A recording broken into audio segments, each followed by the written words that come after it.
Repalle brothers వీళ్ళందరూ bail కోసం వేసిన పిటిషన్లు కూడా అక్కడేం వాళ్ళకి బెయిల్ అయితే రాలేదు. కానీ పొలిటికల్ టర్న్ మటుకు సిబిఐకి అప్పగించిన సిబిఐని ఎందుకు నమ్ముతున్నారు, ఇది కూడా పెద్ద ప్రశ్న. మనం ఆ టాపిక్ కూడా మనకు తర్వాత ఉంది. సిబిఐ పట్టు బిగిస్తూ ఉంది జగన్ మీద అనే అభిప్రాయం ఒకవైపు కనిపిస్తుంది. నిన్న మనం కూడా మాట్లాడడం. తర్వాత బీజేపీకి చెందిన మాజీ మంత్రి ఆదినారాయణ రెడ్డి నిన్న మాట్లాడుతూ ఇంకా జగన్కు తప్పదు, మేము దీని మీద చాలా గట్టి చర్యలు తీసుకుంటామని దాదాపు జగన్ మీద ఆయన కుటుంబం మీద కూడా ఆదినారాయణ రెడ్డి మాట్లాడుతున్నాడు. అంటే ఆదినారాయణ రెడ్డి జగన్ స్పెషలిస్టు, కడప వరకు అంతవరకు ఎప్పుడు ఆయన టాపిక్స్ ఎక్కువ మాట్లాడుతుంటారు.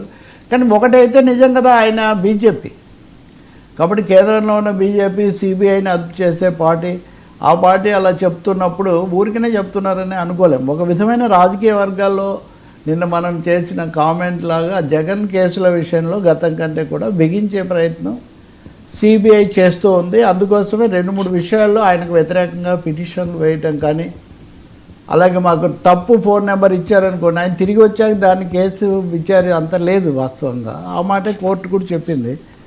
శ్రీలక్ష్మి విషయంలో కానీ చాలా విషయాల్లో సాఫ్ట్గా కాకుండా సిబిఐ ఫామ్గా ఒక స్టాండ్ తీసుకుంటూ వచ్చింది. ఆ కేసులు ఇంతకాలం డ్రాగ్ ఆన్ అవ్వడానికి ఒక కారణం సిబిఐ కొంత ఆలస్యం ఊగిసలాట, లేకపోతే సరైన వాళ్ళు లేరంటాం ఇదంతా. కానీ ఇప్పుడు వాళ్ళు గట్టి జవాబులు అవి ఇస్తున్నారు. కాబట్టి బీజేపీ అంటే కేంద్రం అదుపులో ఉండే సిబిఐ వ్యూహంలో ఏమైనా మార్పు వచ్చిందని భావిస్తున్నప్పుడు మరి జోగి రమేష్ పూర్వం వేసాడో తెలియదు సిబిఐకి ఇది అప్పగించానని.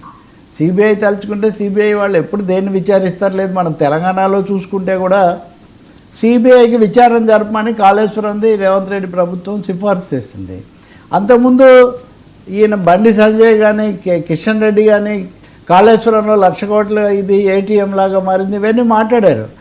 కానీ ప్రభుత్వం ఒక న్యాయ విచారణ కమిషన్ వేసి ఒక దశకు తీసుకొని వచ్చి విచారణ జరపండి అని సిబిఐకి అప్పగిస్తామంటే నిజానికి వాళ్ళు తీసుకోవడం లేదు. ఇంతవరకు దాని మీద సిబిఐ